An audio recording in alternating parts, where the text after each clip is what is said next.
don't tell anyone, okay? That's our secret. That might be a challenge. You didn't see that.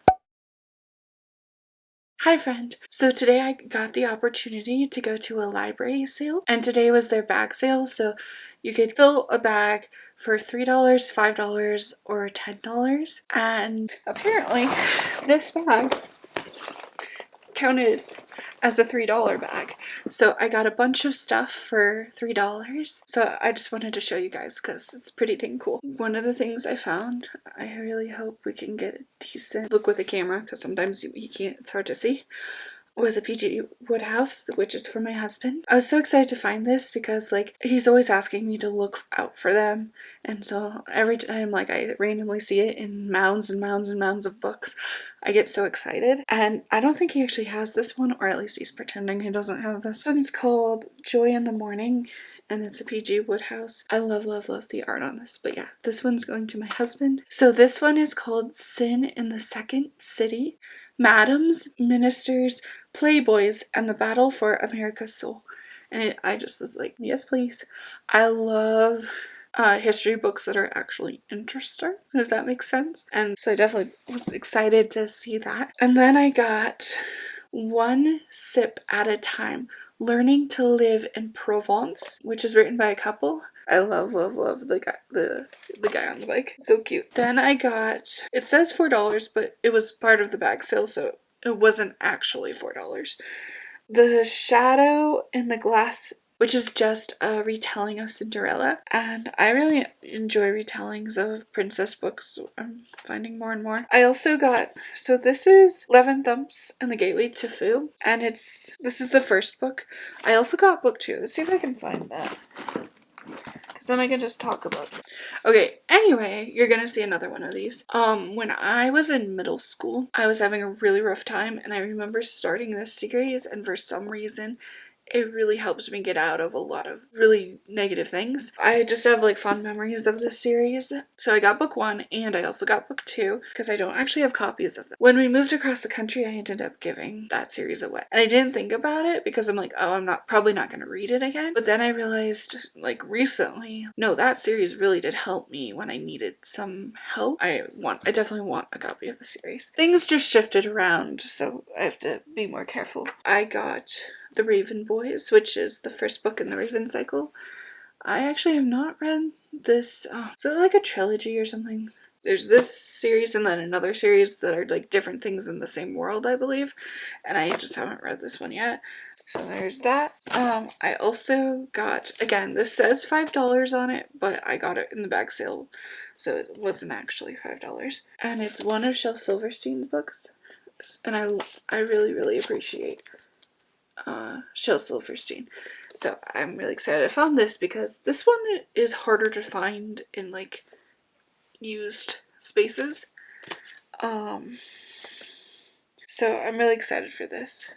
And the cool thing about this one is an actual story, because most of the time Shel Silverstein's just writing poetry, but this one's a story. You don't have to shoot me, says the young lion. I will be your rug and I will lie in front of your fireplace, and I won't move a muscle, and you can sit on me and toast all the marshmallows you want. I love marshmallows. But the hunter will not listen to reason. So what is there for a young lion to do? After eating up the hunter, the lion takes the gun home and practices until he becomes the world's greatest sharpshooter. Now dressed in starch collars and fancy suits and enjoying a marshmallow, he is pampered wherever he goes. But is a famous, successful, and admired lion a happy lion? Or is he a lion at all? Told and drawn with wit and gusto, Shel Silverstein's modern fable speaks not only to children, but us all. So yeah, I love Shel Silverstein, and I'm so used to just like the poetry. When I actually find a story, I get really excited. And like I said, this one is harder to find in like used places. I don't know why. So I was really excited to get this. And then I found, literally right after, I found The World of Christopher Robin. And it just looks so beautiful. It's gonna be hard to see because it's white. I was really excited to see this because I've never seen it, this. So I was like, whoa, that's cool. And then I found this book called The Matchstick Castle. And I was really excited because I started reading the description, and I'm from Illinois, and the first sentence of the description is, Brian can think of a few places he'd rather spend his summer than with his aunt and uncle in boring Illinois. Jail, for example. And so I was like, okay, I like the art on the front. I like that. I think it's hilarious. Okay, boring lives up to its name until Brian and his cousin Nora have a fight, get lost, and discover a huge wooden house in the forest, with balconies, turrets, and windows seemingly stuck on at random. It looks ready to fall over in the next stiff breeze. To the madcap, eccentric family that lives inside, it's not just a home, it's a castle. Suddenly, summer gets a lot more exciting. And there's a little bit more, but I like that alone. I was like, mine. And then they also had CDs, records, DVDs, and I got Cyrano, which I love the old version. I actually haven't seen this version, so I had to get it, especially for basic life free. And then I got Bard in the Backcountry, A Summer on the Road with Montana Shakespeare in the Parks, which is all about like how they audition and set up and like travel across Montana and I think Idaho. I don't know. It's mainly Montana, and then they also, I think, go a couple other states. If you are ever in Montana in the summer, go see Shakespeare in the Park. I don't know why, but it's always wonderful. They audition in Chicago and New York, so that might be why, because a lot of the actors are like from Chicago. They have this like weird connection to Chicago. I don't fully know like the history of the troupe, so maybe that's in here. They are wonderful. They always do a good job, and it's free. Because I know there's another company that goes to Colorado that's called Shakespeare in the Park, and I know there's another company like on the East Coast, but yeah, Montana Shakespeare in the Park. If you ever can check them out because they're talented. But yeah, I'm just trying to see, because I know they go to like all these, like a professional theater company based in Bozeman, Montana. Viewers get behind-the-scenes look at 10 actors on tour as they cover over 6,500 miles to perform Shakespeare in the rural towns of this vast region. Along the way, they encounter an array of characters, many of whom have been watching Shakespeare every summer for over 40 years. We learn about the teamwork required, how they build sets, how they do this, how they go to small towns, how they advertise. They are really talented, and like I said, worth the time, and it's free. The Serpent's Secret. It's the first book in a series. It's a girl on her 12th birthday, living in New Jersey. Her parents suspiciously vanish, and then she's taken to another dimension, and she has to like find her parents, it looks like. Find her parents and basically save New Jersey. Or the entire world. So, Jane and the Waterloo Map. This I just saw like next to a bunch of really boring books, and so I'm like, ooh, that's different. November 1815. The Battle of Waterloo has come and gone, leaving the British economy in shreds. Henry Austen, high-flying banker, is about to declare bankruptcy, dragging several of his brothers down with him. The crisis destroys Henry's health, and Jane flies to his London bedside, believing him to be dying. While she's there, the chaplain to His Royal Highness, the Prince Regent, invites Jane to tour Carlton House, the Prince's fabulous London home.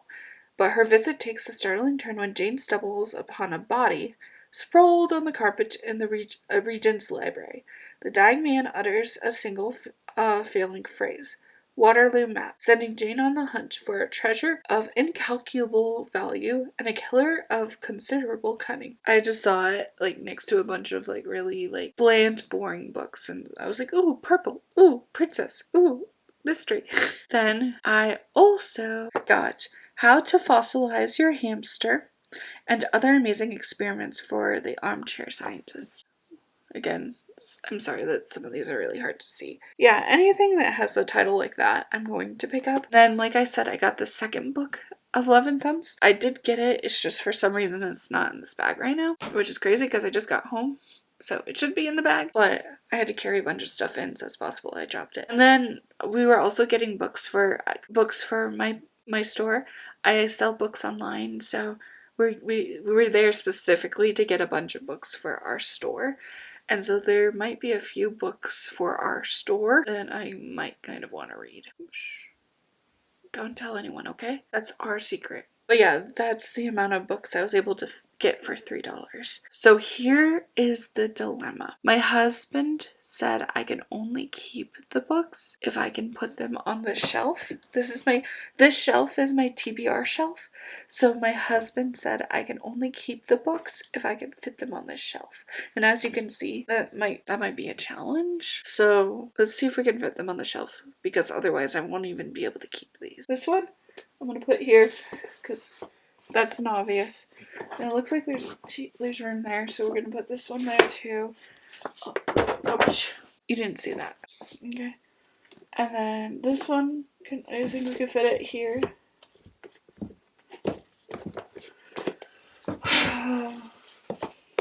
Okay. So this doesn't have to go on there. That. Put it in the back. So we can put that in the front. Obviously the DVDs don't have to go on the shelf. But that one.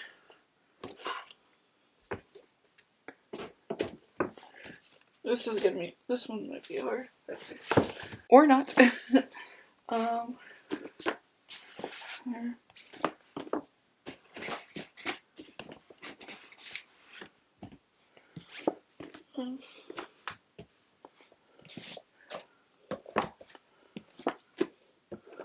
Awesome. Did I just fit them all? Okay, we're missing that one book, but the one book we're missing is the same size as this book. So it's this book, and I can fit another book on top of this book. So we're gonna be able to fit it. So yay. Oh my gosh. I was actually a little nervous because like each of these shelves, there's another shelf down here, overflowed to the point that maybe I shouldn't have gotten more books today, but I just had $3. I had to. So this book is my husband's, so that doesn't count towards my shelf. And then, like I said, the DVDs don't count towards the shelf. So I did it. I can't believe I did it, but I did. So that's kind of awesome. Okay, bye for now.